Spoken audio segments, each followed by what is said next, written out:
Hey, welcome back everybody to Chapter 8, Part 2. This time we are going to study exclusively cognitive development, and the main ideas with that include schemes, assimilation, accommodation, sensory motor stage, object permanence, pre-operational stage, egocentrism, concrete operational stage, conservation, and the formal operational stage. Well, that's a lot of key terms, but don't get overwhelmed. I think this will go pretty well. Let's go. Jean Piaget is a famous Swiss psychiatrist and is frequently thought of as the father of developmental psychology. But before Piaget, it was common to think that children become mature thinkers simply by acquiring more knowledge and information. It is as if they are passive vessels and we fill up their brains with facts about the world. But Piaget challenged all this, and he changed everybody's thinking with his theory that children are junior scientists and they're actively trying to make sense of their world with some kind of order. His theory was based on naturalistic observation with children, and actually starting out with his own daughters, as well as developing these ingenious experiments. The first important idea is a scheme, which we will define as the capacity to identify and interpret information. Now, Piaget theorized that you and me, we are all born with this native ability to organize and pigeonhole information and experiences into categories. Think back to Chapter 7 when we discussed concepts and prototypes. If you want to, the idea of a scheme is very similar to those ideas. Here's an example. A young child has acquired a scheme for butterfly. Butterflies are small and colorful with wings, and they flit about outside in the sunshine. If you chase a butterfly, you can't hardly catch it, but if you sit still, the butterfly may come nearby. Butterflies don't make any sounds, do they? Now, all these characteristics are part of the scheme for butterfly. The child has new experiences with butterflies of different sizes and shapes and colors, but they all fit nicely into the scheme for butterfly. And this is called assimilation, which we will define as when new experiences and information easily fit into an already existing scheme. The child, and you and I for that matter, does a great deal of assimilation of new experiences into already pre-existing schemes. But one evening, you and your little one are out in the garden. It's dark, the exterior lighting has come on, and your child points up excitedly to a flimsy creature drawn to the light and says, "Butterfly," but you say, "No, honey, that is a moth."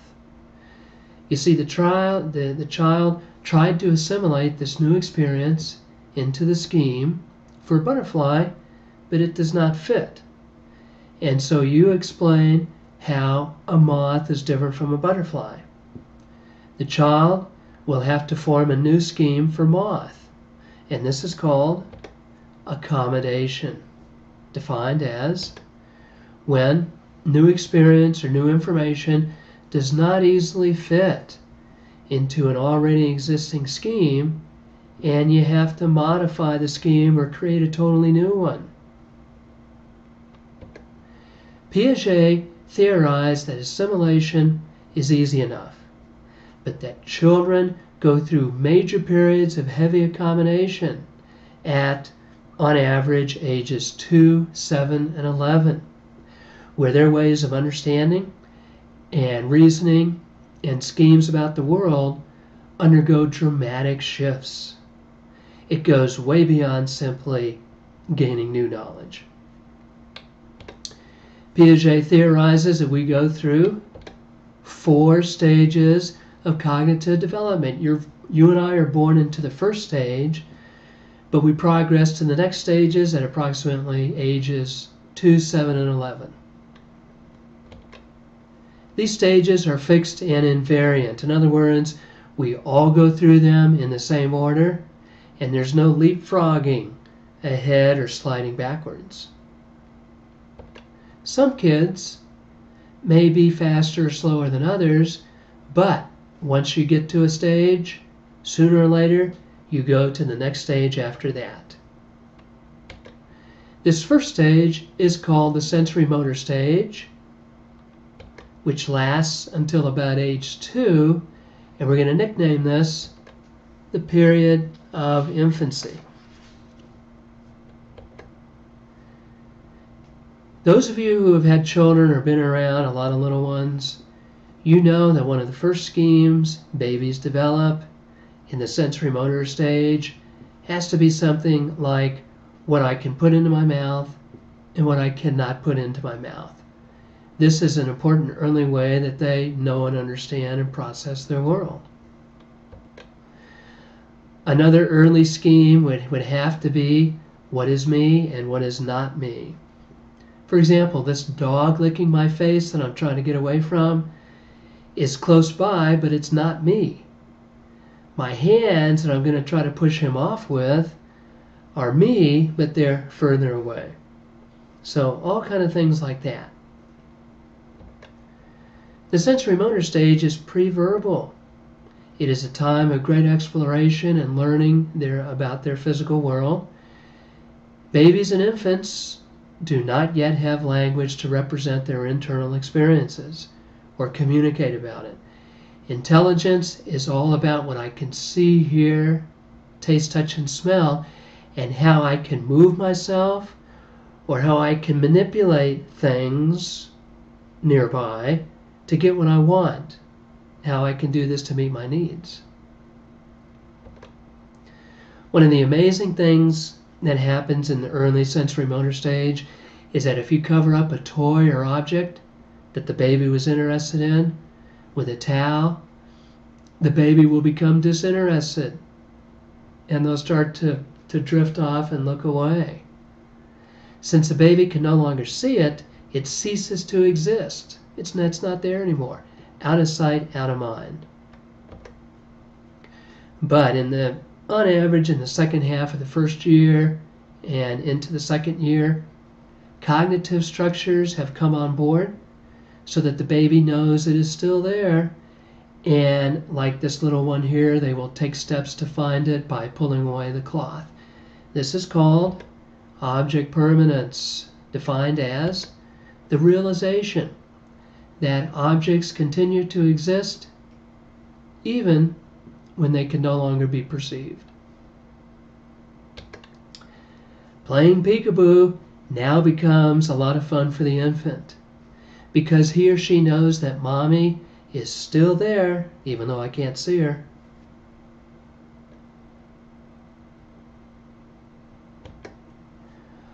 On average, by the age of 24 months, the infant is going through tremendous accommodation, having mastered object permanence, and is now able to begin communicating in 1 or 2 word sentences.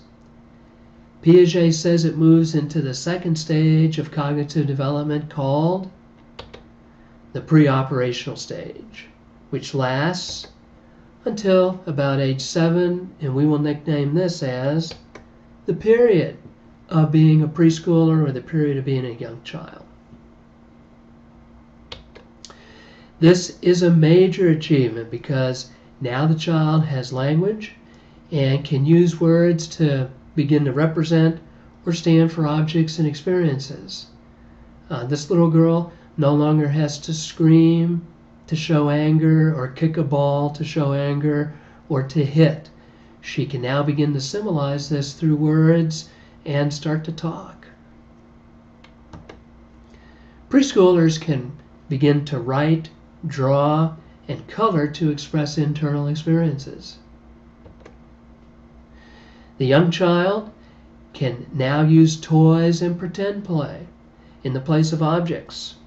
But a problem here is that the child is illogical, and one issue is egocentrism. Egocentrism is that the child believes everyone knows what I see, everybody knows what I think, everybody knows how I feel. For example, this little girl is on the phone to Grandma. Grandma asks a question, and she nods her head yes. But we have to tell our gal here that Grammy can't see you. Grammy doesn't know what you're thinking, so you have to say yes or no. That is egocentrism. Another fascinating problem in the pre-operational stage is that the child cannot yet master conservation tasks, which we define as the concept that a given quantity of material remains the same despite being rearranged or changed in appearance, as long as nothing is added or taken away. And I want you, if your book is not already open, turn to page 243 and look at the try it exercise. And this is what it's about. We can start with 2 glasses equally filled with Kool-Aid or Hawaiian Punch, something like that. We take 1 cup and we pour the contents into the taller glass, but it's narrower. And we ask the child, does the taller glass have more than the other glass? Does the shorter glass have more? Or are they equal? And guess what happens? The pre-operational child will typically say the taller glass has more liquid. They don't understand that just because we've changed the size or shape of matter, it still remains the same. The child cannot conserve. That's why we call these conservation experiments. But on average, by the age of 7, the young child is going through tremendous accommodation again and is mastering egocentrism and conservation. Piaget says it moves into the 3rd stage of cognitive development, called the concrete operational stage. And this lasts until about age 11. And we're going to nickname this the period of being a grade schooler, the period of being an older child. The child in this stage has become much more logical and can now solve concrete problems. This is the age when we start formal education, 1st grade typically, and you can really begin to have a meaningful conversation with your child now. But there's a new problem. And while the child has become much more logical, she or he cannot easily do hypothetical or abstract thinking type problems. And this is illustrated with what I like to call the feather glass problem. We tell the child, here's a problem to solve. And we say, if you hit a glass with a hammer, it'll break. Don hit a glass with a hammer. What happened?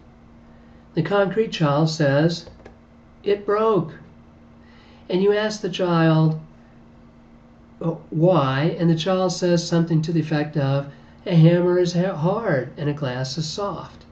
They know this to be true because of real world experiences. This is their reality. It's an easy question. But now we say, here's another problem to solve. And we say, if you hit a glass with a feather, it'll break. Don hit a glass with a feather. What happened? Well, the child may look at you as if you're crazy, or they'll insist that nothing happened. And we ask why, and the child says, because a feather is soft. It's much softer than a glass. That a feather could possibly break a glass goes beyond their concrete experience. It goes beyond their world. And they don't understand that it's a hypothetical make-believe problem. And as silly as the assumption is that a feather could break a glass, according to the rule.